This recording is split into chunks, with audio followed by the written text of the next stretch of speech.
Hello दोस्तों, Tata Motors के जो क्वार्टर सेकंड जो उनका है FY23 का, उसके नतीजे आए हैं, उनका रिजल्ट आया है। उनके रिजल्ट का हम प्रीव्यू करेंगे, कैसा रिजल्ट आया है, कंपनी ग्रोथ कर रही है या फिर नहीं कर पा रही है। देखिए, नंबर्स जो हैं कंपनी के, वो ये बताते हैं कंपनी ग्रोथ कर पा रही है या नहीं। अगर नंबर बढ़ते जा रहे हैं तो आप समझ ही सकते हैं कि कंपनी ग्रोथ कर रही है, या फिर अगर नंबर गिरते जा रहे हैं तो कंपनी डी ग्रोथ करती जा रही है। तो सबसे पहले हम टाटा मोटर का एक हम बिजनेस समझ लेते हैं कि कंपनी करती क्या है। तो कंपनी देखिए, तीन जो व्हीकल हैं, तीन टाइप के व्हीकल, या उसमें तीन सेगमेंट में बिजनेस करती है अपना। तो इनका जो पहला बिजनेस है वो JLR का है, फिर दूसरा इनका टाटा पैसेंजर व्हीकल का इनका बिजनेस है, और जो तीसरा है वो है इनका कॉमर्शियल व्हीकल का बिजनेस। तो ये तीन सेगमेंट में जो है कंपनी अपना बिजनेस फैलाई हुई है।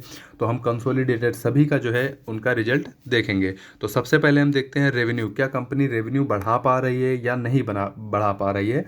पिछले क्वार्टर और पिछले साल से हम इसकी कंपेयर करेंगे। तो देखिए, रेवेन्यू जो है इस बार का है वो 79 लगभग 80,000 के आसपास देखिए आप करोड़ जो है वो रेवेन्यू इस बार कंपनी ने जनरेट किया है। अब हम ये सोचें कि पिछले जो क्वार्टर था, फर्स्ट क्वार्टर, क्या उस क्वार्टर से कंपनी ने अपना रेवेन्यू बढ़ाया है? तो बिल्कुल, आप देखिए पिछले क्वार्टर में लगभग 72,000 करोड़ के आसपास इनका जो रेवेन्यू था वो था। फिर हम पिछले साल से देखें, अगर हम सितंबर 30 2021 से अगर हम देखें, जो इनका पिछला साल था, वहाँ से अगर हम देखें कंपनी ने क्या रेवेन्यू बढ़ाया या नहीं बढ़ाया, तो बिल्कुल आप देख सकते हैं पिछले साल जो था इनका रेवेन्यू 61,378 करोड़ रेवेन्यू था। तो वहाँ से भी कंपनी ने ग्रोथ किया है। तो वाई ऑन वाई और क्यू ऑन क्यू बेसिस पे कंपनी ने ग्रोथ रेवेन्यू में दिखाया है। फिर इनकी इनकम, कंपनी कमा पा रही है या नहीं कमा पा रही। तो देखिए, इनकम जो इनकी टोटल इनकम है वो इस बार हुई है 80,649 करोड़ के आसपास लगभग जो है इतनी इनकम हुई है। फिर अब हम क्यू फर्स्ट जो था इनका पहला क्वार्टर, वहाँ से अगर हम इसकी कंपेयर करें, क्या कंपनी ने उससे ज़्यादा कमाया है या कम कमाया, तो वहाँ से आप देखिए 72,000 लगभग 73,000 करोड़ के आसपास पिछली बार कंपनी ने कमाया था। तो वहाँ से भी कंपनी की ग्रोथ हुई है, इनकम बढ़ी है। फिर अगर हम वाई ऑन वाई बेस पे देखें, तो जो पिछला साल था वहाँ से आप देखिए वहाँ 62,000 करोड़ के आसपास कंपनी ने पिछले सितंबर में 21 में कमाया था। तो क्यू ऑन क्यू और वाई ऑन वाई बेसिस पे इनकम भी बढ़ी है। फिर इनकम बढ़ी है, उसके बाद हम देखते हैं फिर अब क्या कंपनी प्रॉफिट कर पा रही है या कंपनी प्रॉफिट नहीं कर पा रही है। तो मैं आपको दिखाता हूं। तो देखिए, कंपनी जो है इस बार प्रॉफिट नहीं, इस बार 945 करोड़ का इनका जो है लगभग लॉस हुआ है। अब लॉस कंपनी इस बार की है, तो क्या पिछली बार प्रॉफिट में थी कंपनी, या पिछली बार जो फर्स्ट क्वार्टर था उसमें लॉस में थी। तो वहाँ से आप देखिए पिछली बार जो इनका लॉस था वो 5,000 के आसपास, इनका 5,000 करोड़ जो था वो लॉस था। तो पिछले क्वार्टर की अपेक्षा इस क्वार्टर में अपना जो लॉस है कंपनी ने उसको नैरो किया है, कम किया है। अब हम वाई ऑन वाई बेस पे देखें, तो जिनको पिछला जो साल था वहाँ से अगर हम कंपेयर करें, तो देखिए 4,441 करोड़ जो लगभग पिछला सितंबर 21 का था, वहाँ इनका लॉस था। इस बार आप कंपनी का देखिए 945 करोड़ लगभग जो है वो लॉस है। तो कंपनी जो अपना लॉस है वो क्यू ऑन क्यू और वाई ऑन वाई जो भी देखें, तो हम वहाँ से कंपेयर नैरो करती जा रही है अपना लॉस। उसके बाद फिर हम आपको कुछ फाइनेंशियल रेशियो जो हैं कंपनी के वो दिखाते हैं आपको, कि कंपनी कर्ज या डेब्ट इक्विटी जो भी रेशियो है वो आपको हम दिखाते हैं। तो यहाँ पे आप देखिए डेब्ट इक्विटी जो रेशियो है वो आप देख पा रहे हैं कि इस बार बढ़ा है। ये एक कंपनी के लिए थोड़ा सा नेगेटिव है कि कंपनी का जो कर्ज है वो लगातार बढ़ता जा रहा है। पिछले क्वार्टर की अपेक्षा अगर हम इस बार कंपेयर करें, तो 3.75 जो था पिछले क्वार्टर में इसका रेशियो था, इस क्वार्टर में कंपनी का जो कर्ज है वो बढ़ा है। फिर वाई ऑन वाई पे देखें अगर हम, 3.17 पिछले साल सितंबर में वहाँ पे इनका कर्ज था, वहाँ से भी बढ़ा है। तो ये एक कंपनी के लिए नेगेटिव है, क्योंकि जो कंपनी अगर कर्ज में रहेगी तो फिर वो प्रॉफिट करने में थोड़ा सा सक्षम नहीं हो पाएगी। फिर हम देखते हैं कि क्या कंपनी का जो मार्जिन, प्रॉफिट मार्जिन है या फिर ऑपरेटिंग मार्जिन है, वो इंक्रीज़ हो रहे हैं या डिक्रीज़ हो रहे हैं। तो ये हम देखते हैं।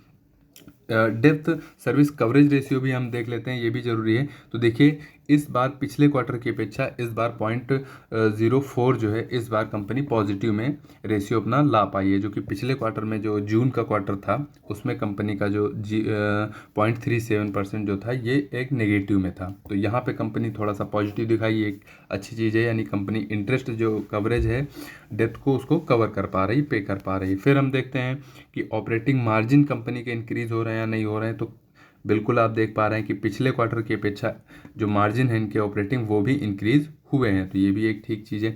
फिर हम देखते हैं net profit margin. Net profit margin देखते हैं क्या कंपनी के इंक्रीज हुए या डिक्रीज हुए। तो जो इनका पिछला क्वार्टर था उसमें 6.88% जो इनके मार्जिन थे वो नेगेटिव थे, लेकिन इस बार कंपनी ने मार्जिन भी नैरो किए हैं, 1.13% जो है कंपनी ने इस बार मार्जिन दिखाए हैं। वाई ऑन वाई पे देखेंगे तो 7.19% इनका जो पिछला सितंबर 21 का जो क्वार्टर था, सेकेंड क्वार्टर, उसमें जो है कंपनी का मार्जिन था। उसके बाद अब हम चलते हैं, जैसा बिजनेस है जेएलआर का, पैसेंजर व्हीकल का और कॉमर्शियल व्हीकल का, तो उस बिजनेस के हिसाब से हम कुछ हाइलाइट्स सेगमेंट वाइज देख लेते हैं कि कंपनी का कैसा परफॉर्मेंस रहा, तो उनके बारे में हम देखते हैं। तो देखिए सबसे पहले हम आपको दिखाते हैं ये जेएलआर का जो इनका बिजनेस है, उनके जो हाईलाइट हैं कुछ वो दिखाते हैं।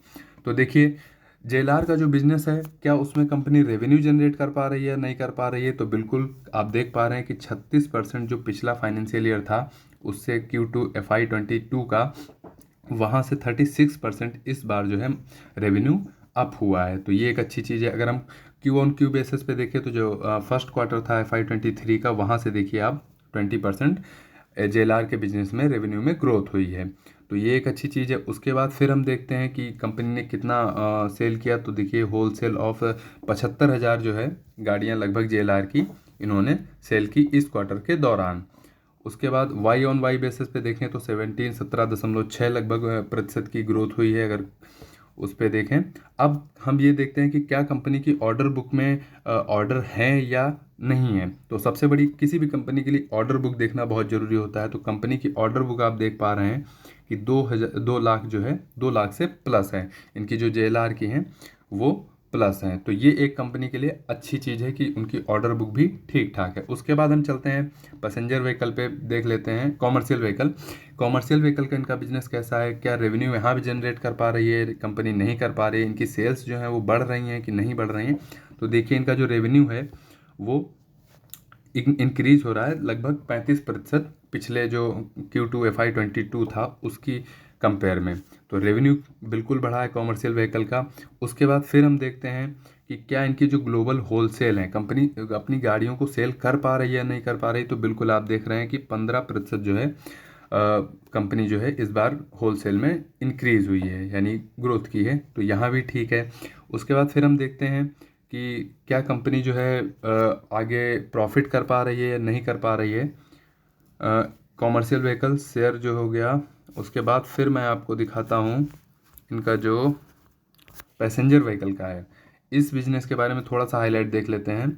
तो यहाँ पे आप देखिए, यहाँ भी कंपनी ने रेवेन्यू जनरेट किए हैं लगभग 71% जो है पिछले क्वार्टर की कंपेयर में, तो ये भी एक पॉजिटिव है कंपनी के लिए। उसके बाद होलसेल हम देखते हैं लगभग 70% मान लीजिए आप इंक्रीज़ हुई हैं, इनकी जो डोमेस्टिक होलसेल हैं वो लगभग 70% पिछले क्वार्टर, अगर हम यहाँ से वाई ऑन वाई बेसिस पे देखें तो पिछले क्वार्टर से इंक्रीज़ हुई हैं। उसके बाद इलेक्ट्रॉनिक व्हीकल, जो कि सबसे बड़ा इनका जो गेम चेंजर कह लीजिए या फिर इनका जो बिजनेस को प्रॉफिट में लाने का जो है वो, उसमें देखते हैं क्या ग्रोथ हो रही है कि नहीं ग्रोथ हो रही। तो वॉल्यूम हाईएस्ट लगभग 326% यहाँ पे ग्रोथ हो रही है, तो ये एक अच्छी चीज़ है कि इनका जो ईवी का बिजनेस है वो सबसे अच्छा परफॉर्मेंस कर रहा है। और उसके बाद ये आपको हाईलाइट दिखाना चाहता हूँ कि जो टियागो ईवी अभी जल्दी ही लॉन्च हुई थी, उसका जो लॉन्च होने 10,000 बुकिंग उसकी एडवांस में ही आ गई, तो ये सबसे एक अच्छी चीज़ है, कंपनी यहाँ पे भी अपना ग्रोथ कर पा रही है। अभी मैं इसका वीडियो अगर आपको अच्छा लगा हो तो चैनल को हमारे वीडियो को लाइक और चैनल को सब्सक्राइब कर लीजिए दोस्तों, अगर आपको थोड़ा सा भी इससे कुछ मिला हो जानकारी। बाकी मैं अभी आपको कुछ दिनों में इसका टाटा मोटर का जो पूरा बिजनेस का कॉन्सेप्ट है वो मैं आपको अभी स्टडी कर रहा हूँ, वो आपके सामने जल्दी ले आऊँगा। आपके समय के लिए धन्यवाद दोस्तों, वीडियो देखने के लिए आपका बहुत बहुत धन्यवाद।